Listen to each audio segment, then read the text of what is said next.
3 कैऱ्या मी उकडून त्याचा गर काढून घेतलेला आहे 1 वाटी. 2 वाट्या चिरून घेतलेला गूळ,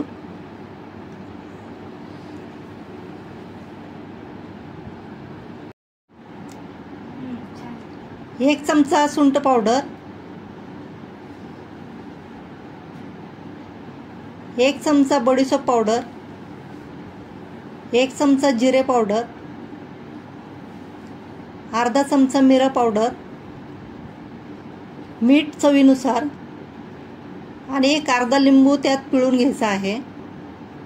हे सर्व मिश्रण मी मिक्सरला बारीक करून घेते.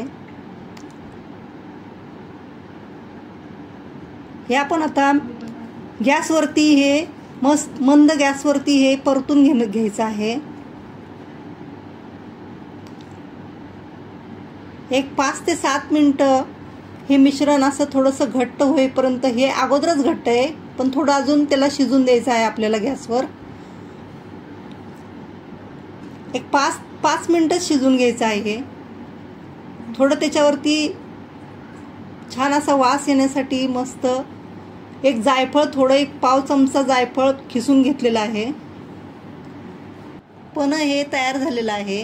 हे तुम्ही 2-3 महिन्यासाठी फ्रीजमध्ये किंवा बाहेर पण ठेवून हे तुम्ही वापरू शकता.